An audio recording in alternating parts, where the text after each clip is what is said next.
Dedicated freight corridor पर जोरदार तरीके से काम चल रहा है। यहाँ पर जो हिस्सा आप देख रहे हैं ये ईस्टर्न डेडिकेटेड फ्रेट कॉरिडोर का है। ये खुर्जा भदान या खुर्जा भाऊपुर की लाइन है और यहाँ पर जो इंफ्रास्ट्रक्चर आप देख रहे हैं ये अंडरपास है। इस तरीके के कवर्ड अंडरपास बनाए गए हैं जो डेडिकेटेड फ्रेट कॉरिडोर को पार करने के लिए इस्तेमाल किए जाएंगे, यानी इसमें कहीं भी लेवल क्रॉसिंग नहीं है। आप देख सकते हैं किस तरीके की व्यवस्था की गई है। और यहाँ पर हम देखने आए हैं कि ट्रैक्शन के लिए जो बिजली सप्लाई की जाएगी वो किस तरीके का सब स्टेशन बनाए गए हैं और क्या क्या किया जा रहा है। और ये जगह है बिरुनी जो कि टुंडला के पास में है। तो ये आप देखिए किस तरीके का अंडरपास है और इसका इस्तेमाल भी शुरू हो गया है और आने वाले दिनों में ये ट्रैक पूरी तरीके से खोल दिया जाएगा। अभी इस पर ट्रायल रन चल रहा है और कई गाड़ियां इससे पास भी कराई जा रही हैं। और यहाँ पर आप देख सकते हैं कि किस तरीके का ये पूरा का पूरा नेटवर्क बनाया गया है। और डेडिकेटेड फ्रेट कॉरिडोर की बात करें तो 40% हिस्सा तैयार हो जाएगा आने वाली मार्च तक। और जिस हिस्से को हम आपको दिखा रहे हैं PDFC के खुर्जा भदान भाऊपुर, इस हिस्से को जल्द ही खोल दिया जाएगा। इसकी तैयारियां पूरी तरीके से हो चुकी हैं और यहाँ पर जिस जगह पर हम आए हैं वहाँ पर हम आपको दिखाएंगे कि किस तरीके से मालगाड़ियों के लिए बिजली की सप्लाई की जाएगी। और इसमें जो टेक्नोलॉजी इस्तेमाल की जा रही है वो लेटेस्ट टेक्नोलॉजी है। ये देखिए क्या शानदार ट्रैक बना हुआ है। तो यहाँ हम आपको एक अनूठा काम दिखाने लाए हैं। आपको हम दिखाएंगे कि कैसे चल रही हैं डेडिकेटेड फ्रेट कॉरिडोर में ट्रायल के दौरान गाड़ियाँ और आने वाले दिनों में कितनी तेज़ी से दौड़ेंगी। तो ये सारी जानकारी हमको दे रहे हैं डेडिकेटेड फ्रेट कॉरिडोर के अधिकारी। डेडिकेटेड फ्रेट कॉरिडोर का जबरदस्त काम चल रहा है और इसको जल्द से जल्द कहा जा सकता है कमीशन करने की तैयारी चल रही है। और यहाँ पर आप देख सकते हैं कि ये बिरुनी डेडिकेटेड फ्रेट कॉरिडोर के लिए पावर सब स्टेशन बनाया गया है। और ये पावर सब स्टेशन आम रेलवे के मुकाबले अलग क्यों है, किस वजह से अलग है, इस बारे में बताने के लिए हमारे साथ DFC के वो अफसर हैं, उनसे बात करते हैं, उनसे पूछते हैं क्या नाम है भाई साहब आपका? AK मौर्य, मैं general manager electrical eastern corridor DFC corporate office में हूँ।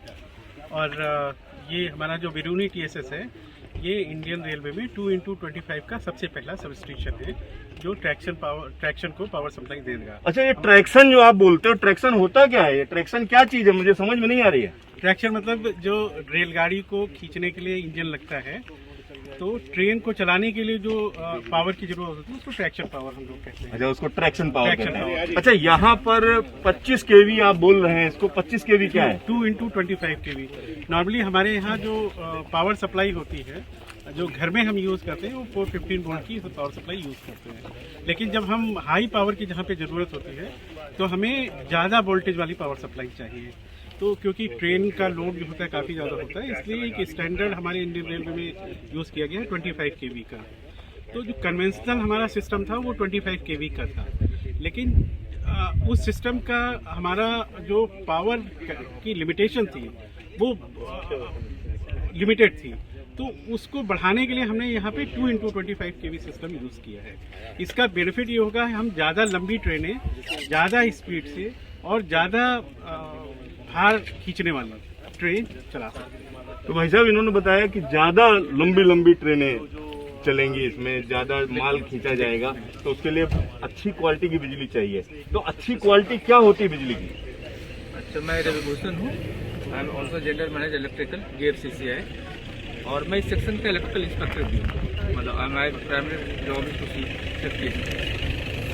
तो अच्छी क्वालिटी का मतलब ये होता है कि हमारे यहाँ जब 3 फेज सप्लाई आती है और उसको जब हम सिंगल फेज में कन्वर्ट करते हैं, 2 फेज में ले जाते हैं, तो उसमें अनबैलेंसिंग आती है। तो हमारे जब 3 फेज लेते हैं इसलिए हमारे यहाँ अनबैलेंसिंग बहुत कम है, इसलिए हमारी क्वालिटी और पावर सप्लाई जो है हम उसको बेहतर करते हैं।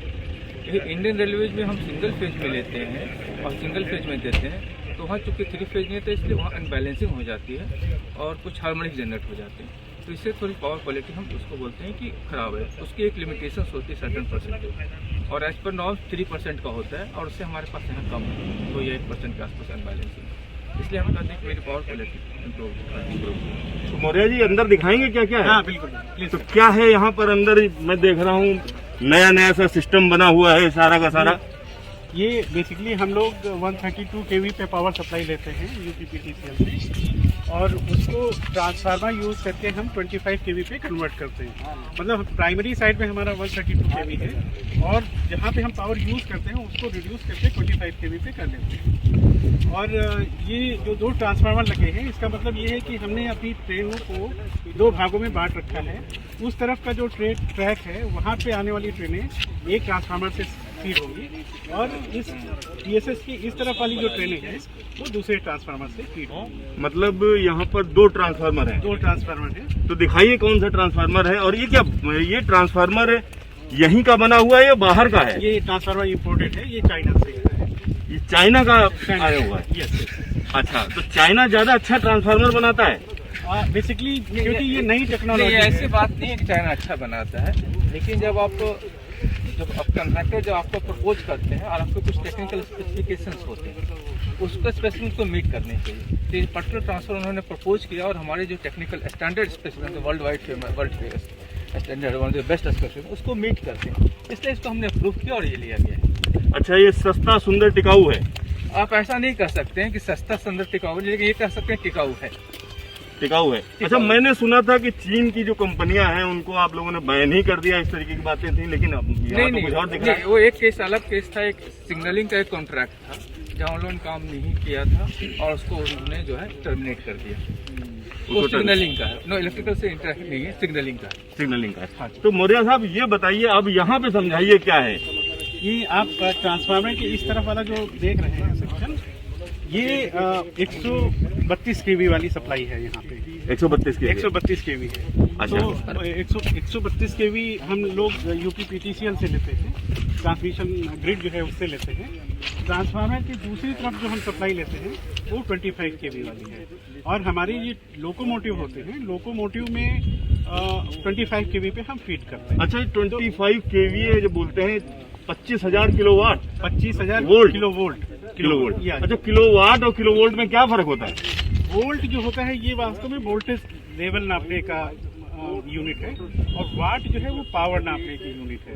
तो कितने वाट हम पावर ले रहे हैं वो डिपेंड करता है कि आप कितना लोड खींचना चाहते हैं, और वोल्ट का मतलब ये है कि आप कितने वोल्ट पर आपकी जो लोकोमोटिव है वो पावर ले सकते हैं। अच्छा, तो घर में जो कनेक्शन होता है वो किलो वोल्ट होता है कि वाट होता है? वो तो वोल्ट में होता है। जैसे हमारे घर में हमारे कनेक्शन है वो 415 वोल्ट की होता है, जो हमारे इंडियन स्टैंडर्ड 415 वोल्ट है, लेकिन आपके घर 415 वोल्ट होता है, और ये 25,000 वोल्ट है। इसका मतलब समझिए ऑलमोस्ट जो है 500 गुना ज़्यादा, मतलब 415 ही 25,000 वोल्ट हो गया, मतलब 50 गुना ज़्यादा वोल्टेज होता है।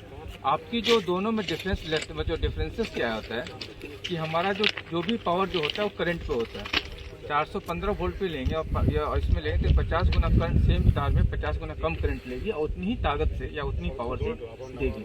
और चूँकि हमारे जितने भी इंजन होते हैं वो कई थाउजेंड्स वाट है, जैसे हमारा होता है 6000 किलो वाट वगैरह, तो हमें पावर बहुत ज़्यादा चाहिए, और चूँकि पावर बहुत ज़्यादा चाहिए इसलिए हमको वोल्टेज भी ज़्यादा चाहिए और कैपेसिटी भी ट्रांसफार्मर की ज़्यादा चाहिए, यानी अच्छी क्वालिटी भी चाहिए।